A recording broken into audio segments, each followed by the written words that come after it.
네, 안녕하십니까. 독서하는 마라토너 박종필입니다. 자, 이곳 한국금융연수원에서 촬영을 하고 있습니다.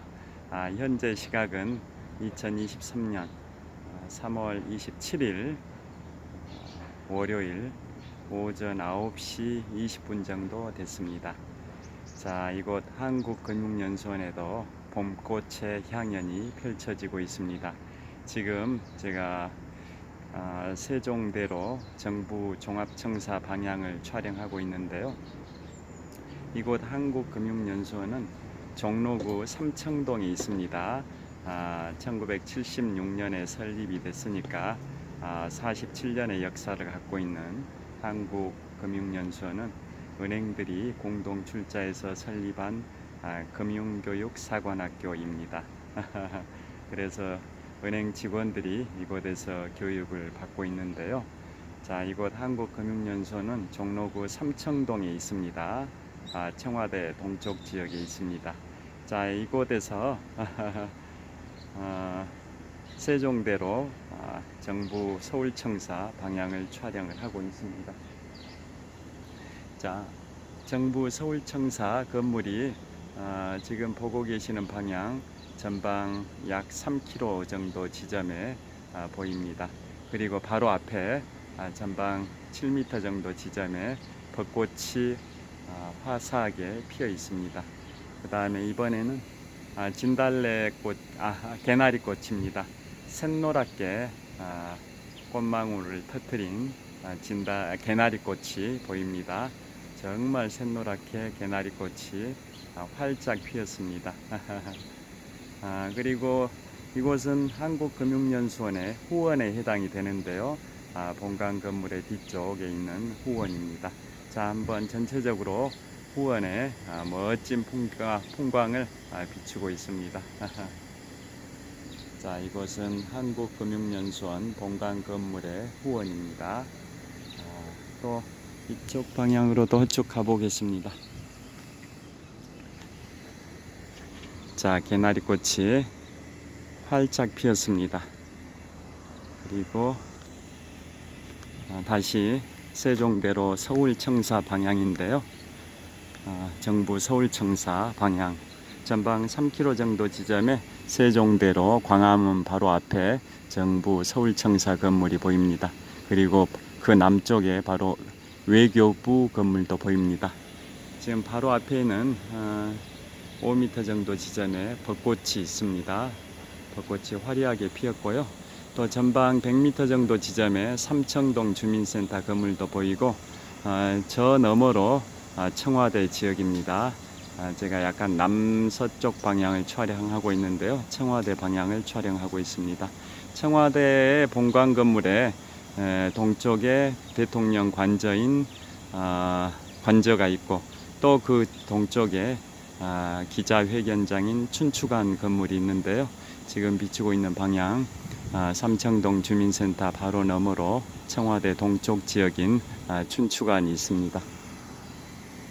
자, 개나리꽃 정말 화사하게 피었습니다. 한국금융연수원의 후원입니다. 그리고 이번에는 한국금융연수원의 마스코트입니다. 마스코트를 한번 보여드리겠습니다. 마스코트고 그리고 본관 건물이 보입니다. 본관 건물 너머로 저 멀리 전방 현재 서쪽 방향을 촬영하고 있는데요. 전방 2km 정도 지점에 북악산이 있습니다. 청와대 뒷산 북악산입니다. 해발 342m 높이 북악산입니다. 청와대 뒷산입니다. 저 북악산은 남산보다는 약 80m 정도가 낮습니다. 남산 262m인데요. 북악산은 342m입니다. 자, 한국금융연수원의 후원에서 촬영을 하고 있습니다. 자, 이쪽으로 이동을 해서 저를 한번 보여드리겠습니다. 자, 이곳 한국금융연수원 후원에서 청와대 뒷산 북악산 방향을 촬영을 하고 있습니다. 그리고 한국금융연수원의 마스코트도 보입니다. 자, 저쪽으로 이동을 해서 계속 촬영을 하도록 하겠습니다. 자, 오늘은 제가 신한 다이아몬드 제도에 관하여 말씀드리고자 합니다.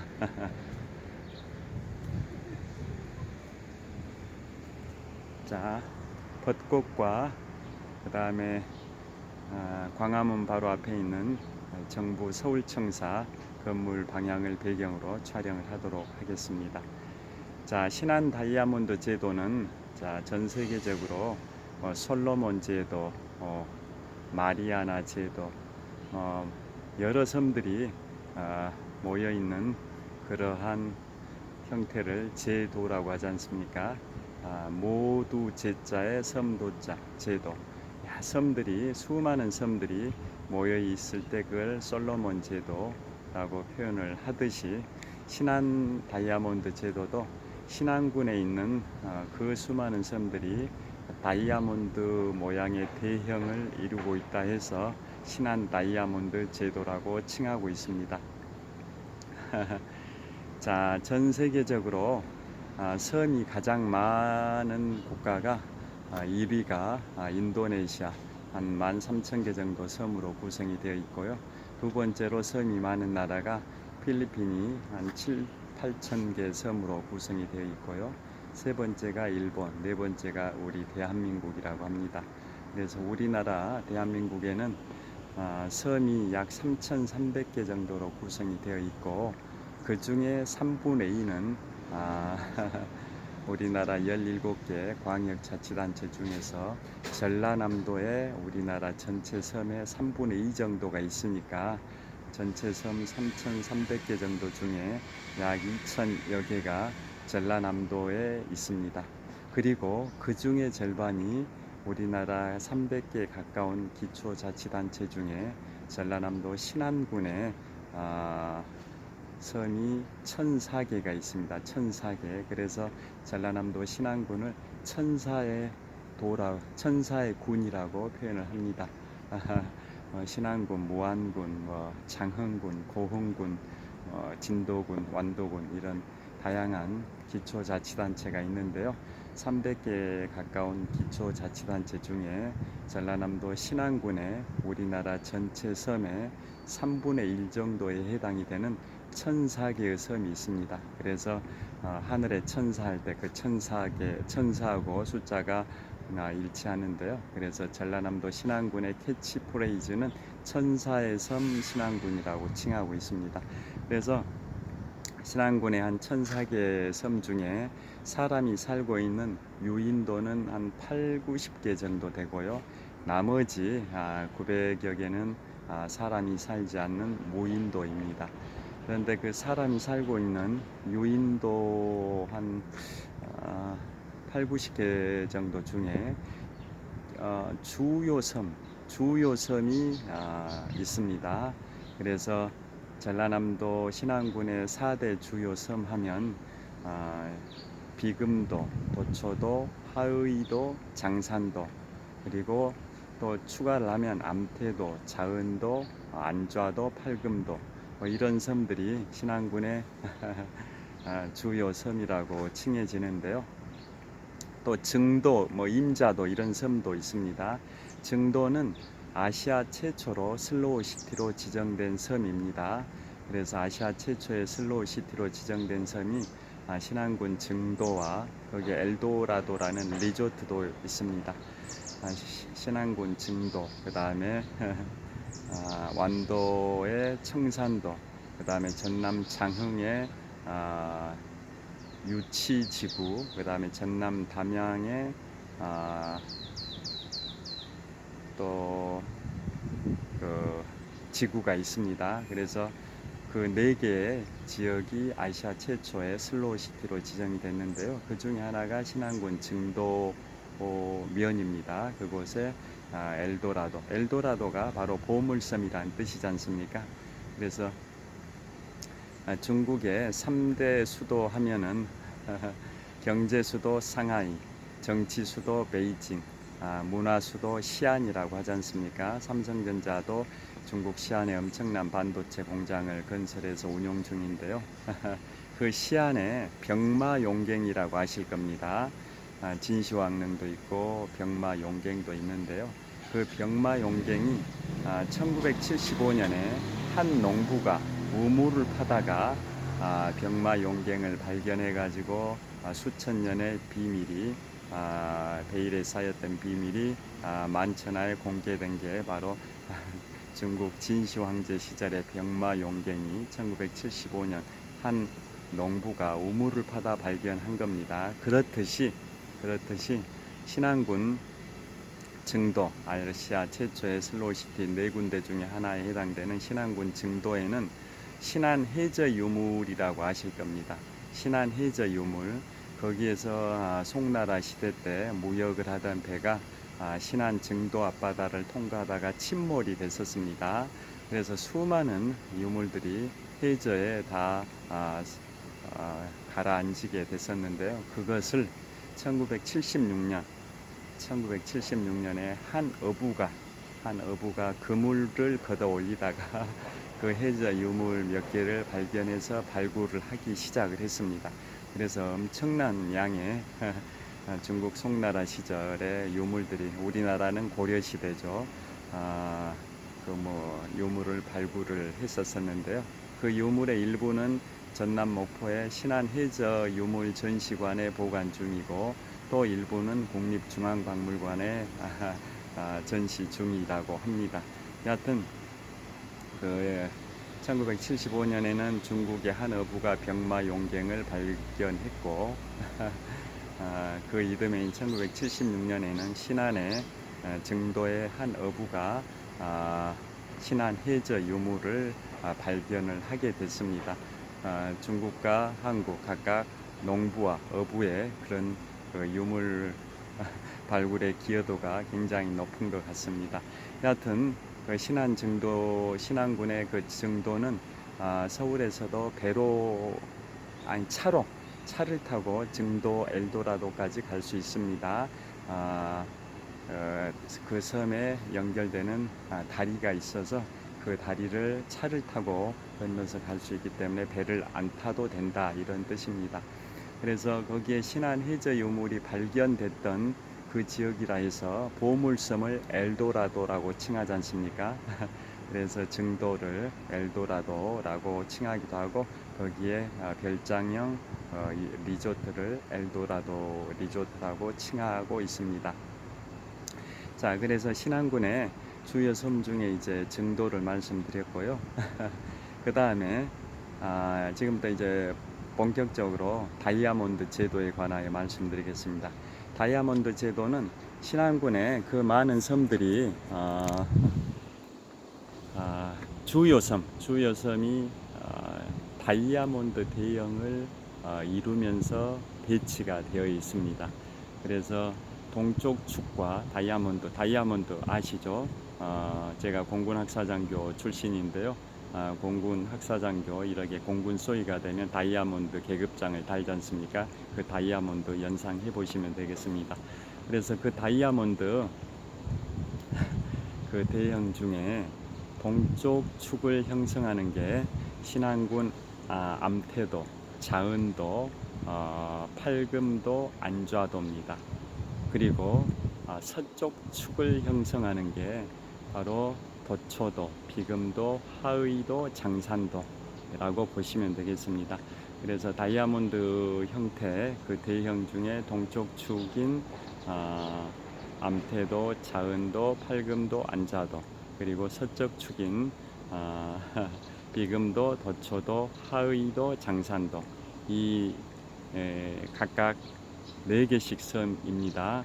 그래서 다이아몬드 대형의 동쪽 축이 4개 섬, 서쪽 축이 4개 섬에서 총 8개의 섬이 신안군의 주요 섬으로서 다이아몬드 대형을 구축을 이루고 있는데요.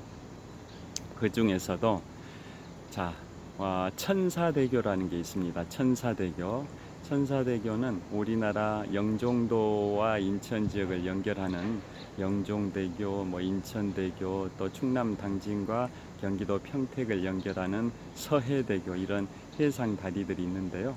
그 천사대교는 지금부터 4년 전인 2019년에 전남 신안군 아패도와 전남 신안군 암태도를 연결한 다리입니다. 그러니까 여기 서울에서 차를 타고 서울에서 차를 타고 목포까지 가서 거기에서 바로 목포 앞바다에 있는 신안군 아패도라고 있습니다. 아패도는 신안군청이 있는 섬입니다. 바로 목포 앞에 있는 섬인데요.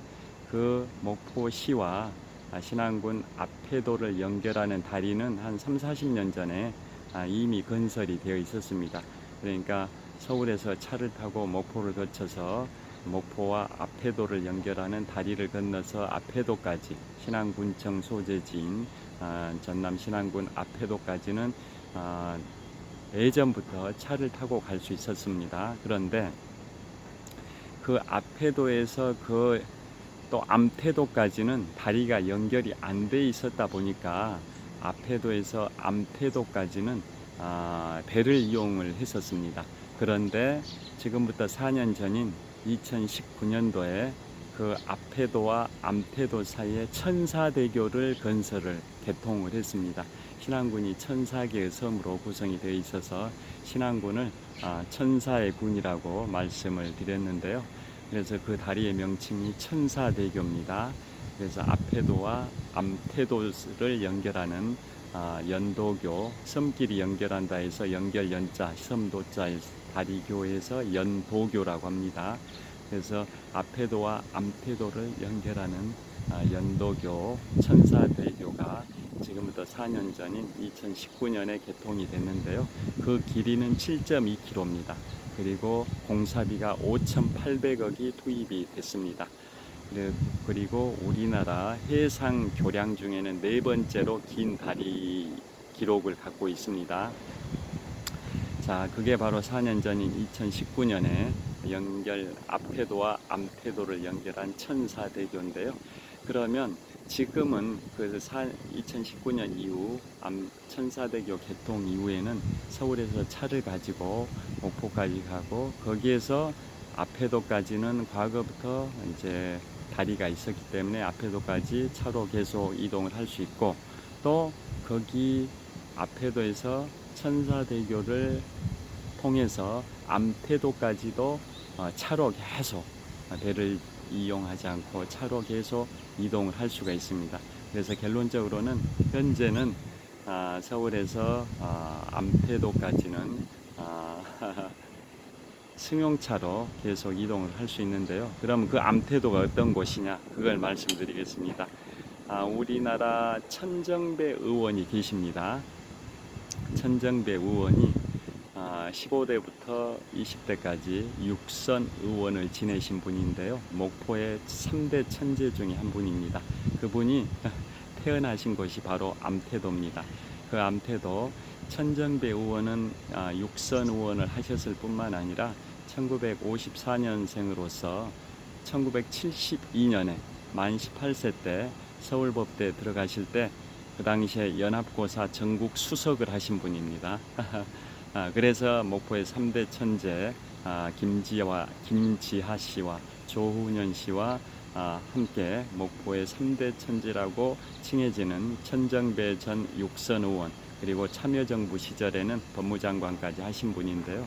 그 천정배 의원께서 암태도에서 태어나셨었고, 목포고등학교를 졸업하시고 1972년도에 전국 연합고사에서 전국 수석을 하셨습니다. 그래서 서울법대를 나오시고 15대부터 20대까지 6선 의원을 하셨고, 참여정부 때는 법무부 장관까지 하신 유명하신 분인데요.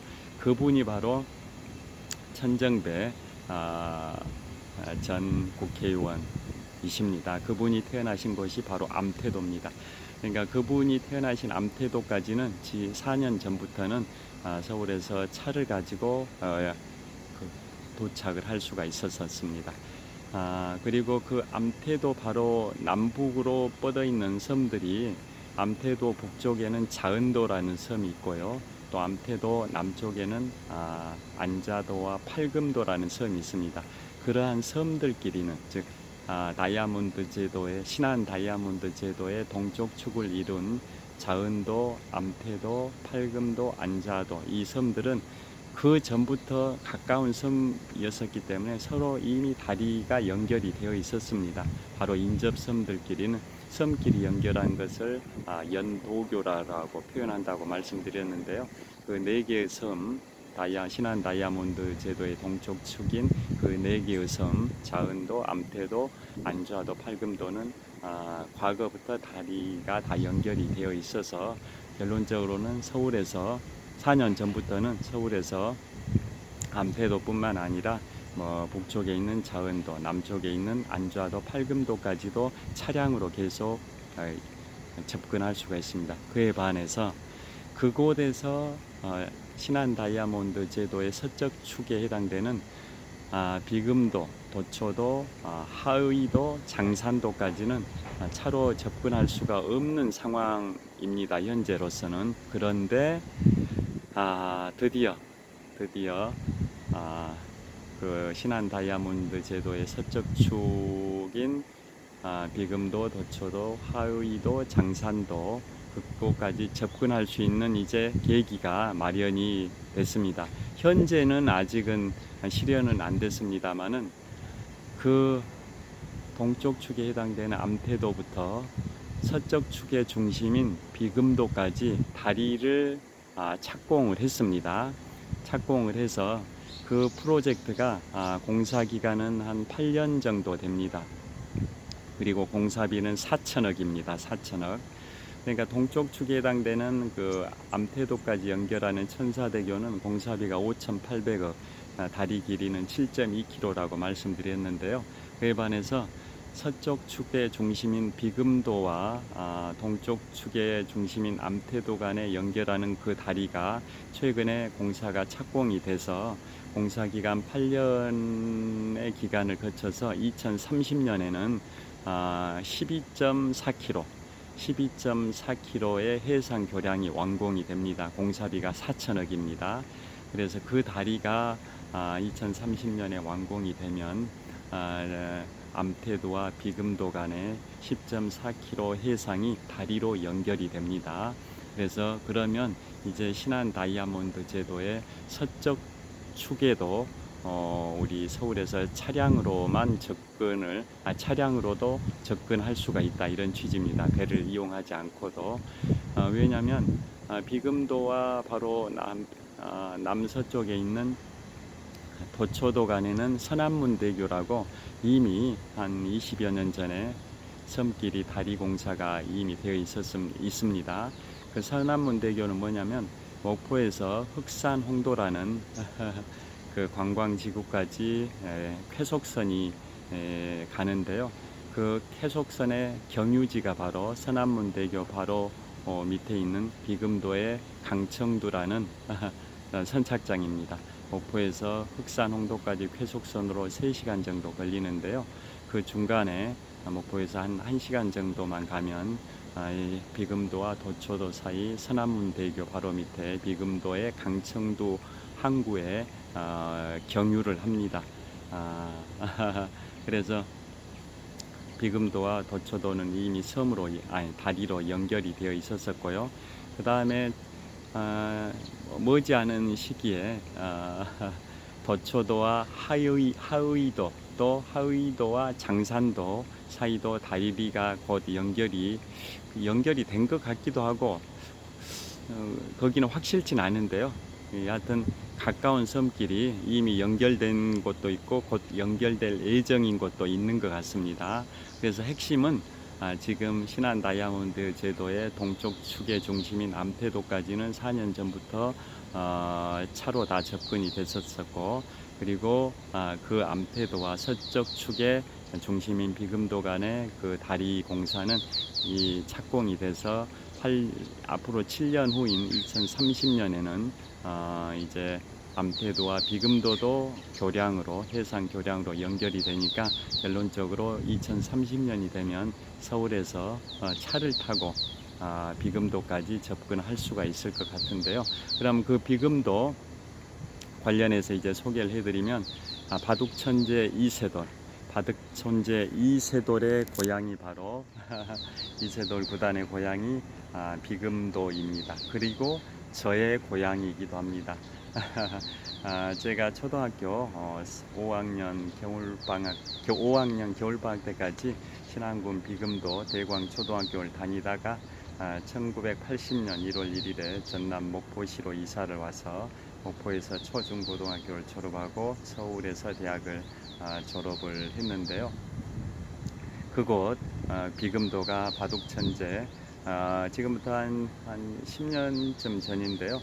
한 7, 8년 전인 것 같습니다. 7, 8년 전에 인류 최초로 알파고 인공지능 AI 알파고와 5번 겨뤄가지고 인류 최초의 1승을 했던 바둑천재 이세돌의 고향이 바로 신안군 비금도고 그 비금도에 가면 이세돌 기념관이 있습니다. 이세돌 바둑 기념관이 있는데요. 그곳이 바로 제가 초등학교 5학년까지 다녔던 비금 대광초등학교가 폐교되고 그 자리에 이세돌 바둑 기념관을 건립을 해 두었습니다. 제가 3년 전에 그곳에 가서 유튜브를 찍은 적도 있습니다. 비금도는 그런 곳이고요. 그 비금도와 암태도 간에 2030년이 되면 다리가 개통이 돼서 서울에서 차를 타고 제 고향 비금도까지 갈 수 있을 것 같고요. 그 다음에 좀 이따 다시 구체적으로 말씀드리겠습니다만은 비금도는 1981년에 우리나라 22개 국립공원 중에 하나인 다도해 해상 국립공원이 지금부터 42년 전인 1981년에 국립공원으로 지정이 됐는데요. 다도해 해상 국립공원의 일부 지역이 바로 신안 비금도입니다. 좀 이따 다도해 해상 국립공원은 좀 더 자세히 말씀드리도록 하겠습니다. 그리고 비금도 바로 남서쪽에 도초도가 있는데요. 도초도는 영화 자산어보가 촬영된 지역입니다. 자, 자산어보 아시죠? 200여 년 전에 다산 적양경 선생의 형인 소남 정약전 선생이 함께 천주교 박해로 인해 가지고 유배를 가게 됐는데요. 그 시기가 1801년입니다.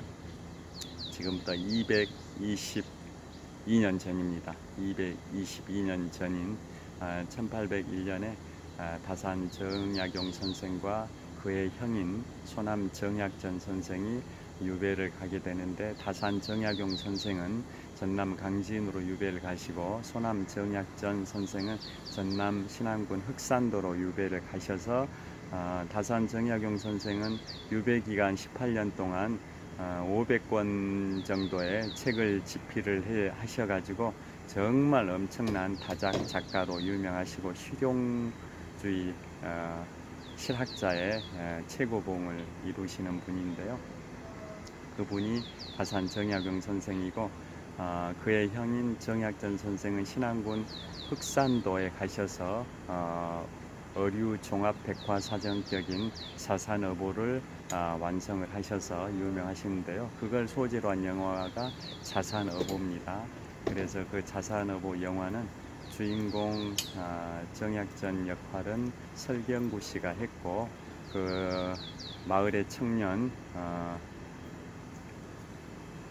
정창대인가 창대 역할을 했던 분은 바로 영화배우 변요한 씨가 역할을 하셨는데 그 영화는 흑백 영화였습니다. 흑백 영화. 그 영화 자산어보가 촬영된 곳이 바로 비금도 남서쪽에 있는 도초도입니다. 도초도. 그리고 도초도에는 수국공원도 있습니다.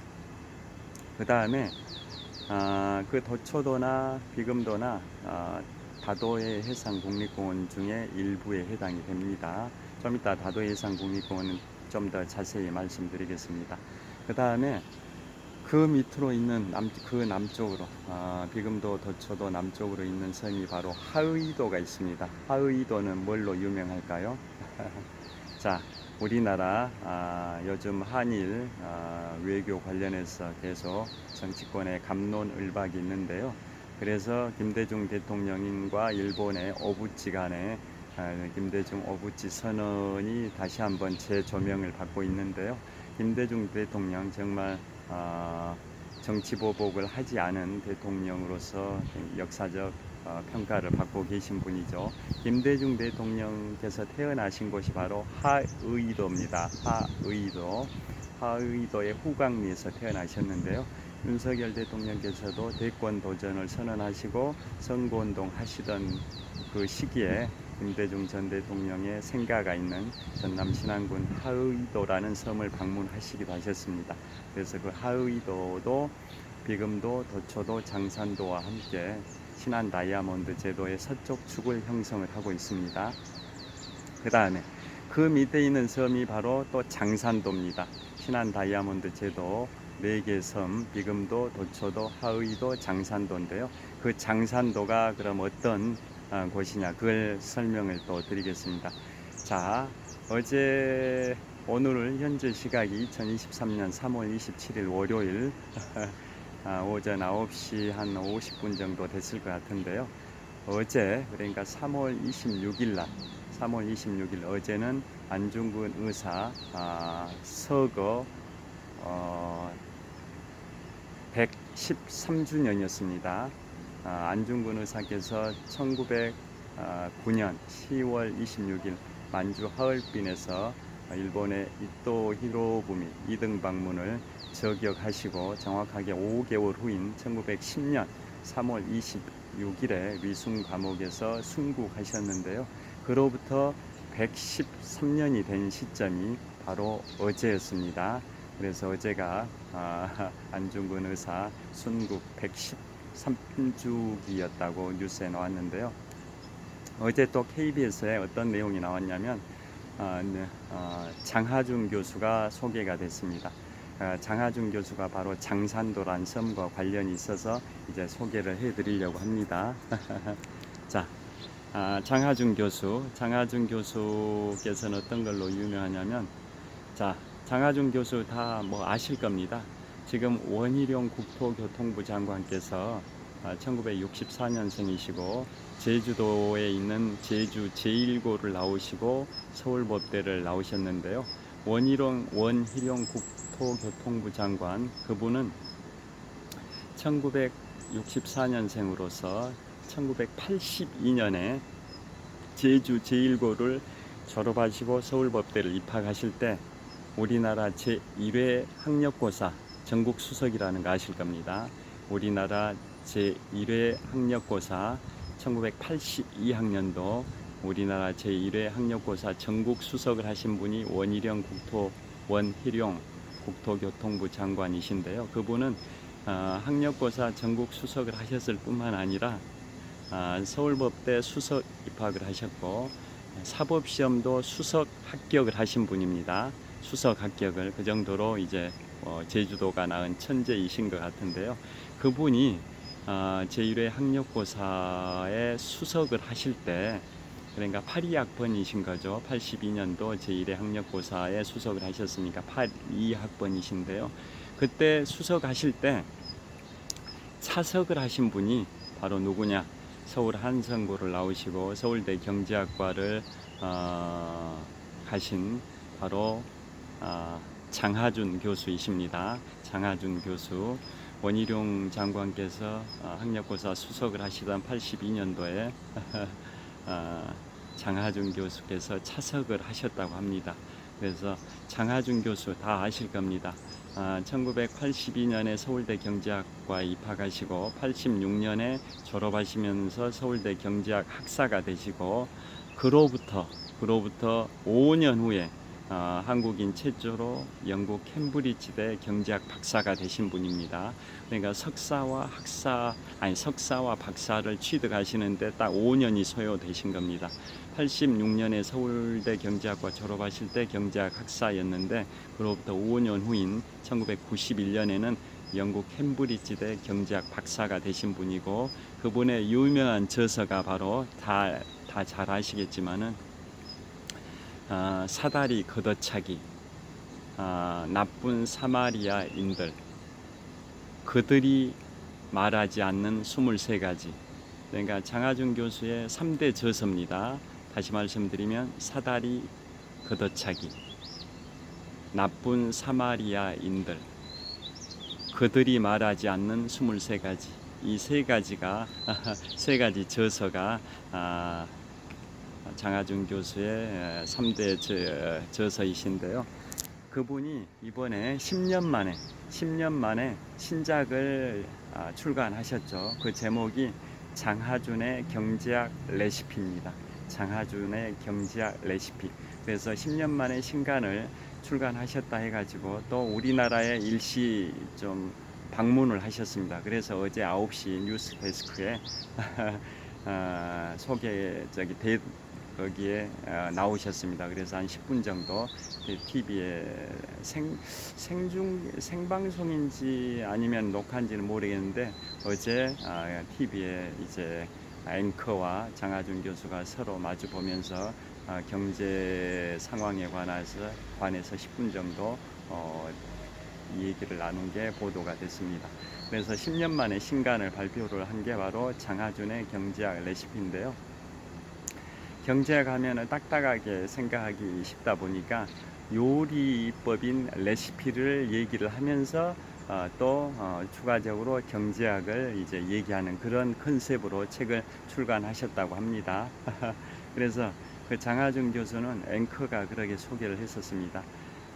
국내뿐만 아니라 경제학에 있어서 한국인으로서 대한민국 안에서뿐만 아니라 해외에서도 모두 베스트셀러를 이제 출간하신 분은 사실상 장하준 교수가 유일하신 분이 아닌가라고 소개를 하셨었는데요. 하여튼 그만큼 아까 말씀드렸던 사다리 걷어차기, 나쁜 사마리아인들, 그들이 말하지 않는 23가지. 이것은 장하준 교수의 3대 작품으로서 과거부터 국내외 전체적으로 인기가 있었던 것 같고요.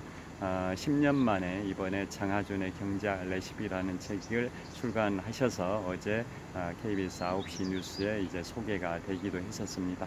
그 장하준 교수가 서울 한성고 나오시고 이제 서울대 경제학과 나오시고 영국 캠브리지대 경제학 박사를 하셨다고 말씀드렸는데요. 원희룡 국토교통부 장관이 1982학년도 학력고사 제1회 학력고사 수석을 하실 때 장하준 교수가 차석을 하셨다고 합니다. 그 장하준 교수가 예전에 과거에 과거 정부에서 민주당으로부터 국회의원에 출마하시라라고 제안을 받았지만은 그 정치는 이제 하기 싫다라고 거절하셨다라고 신문에 보도된 걸 제가 보기도 했는데요. 그 장하준 교수의 선조께서 바로 아까 신한 다이아몬드 제도의 서적축을 이루는 도초도, 비금도, 화의도, 장산도 그 4개 중에 장산도에서 천석군을 하셨습니다. 그 장하준 교수의 선조께서 그렇습니다. 그래서 그 장하준 교수의 선조께서 그 장산도에서 염전, 전답 이런 걸로 수천석군을 하셨다고 합니다. 그러면서 일제 강점기 때 장하준 교수의 이제 장하준 교수님의 할아버지가 그리고 참고로 장하준 교수님은 과거에는 영국의 최고 대학인 옥스퍼드와 함께 최고 대학인 캠브리지대 교수를 27살에 한국인 최초로 영국 캠브리지대 경제학 교수가 이제 되신 분인데요. 현재는 런던대로 옮기셨습니다. 그리고 그분의 동생이 장하석 교수가 있는데요. 장하석 교수는 런던대 교수이고 그 다음에 캠브리지대 석자 교수이기도 합니다. 장하준 교수는 캠브리지대 교수 하시다가 이번에 런던대 교수로 옮기셨고, 반면에 그의 동생이신 장하석 교수는 런던대 교수를 계속 하시면서 캠브리지대 석좌 교수를 지금 같이 하고 있는 걸로 인터넷에 조회됩니다. 석좌 교수가 뭔지 아실 겁니다.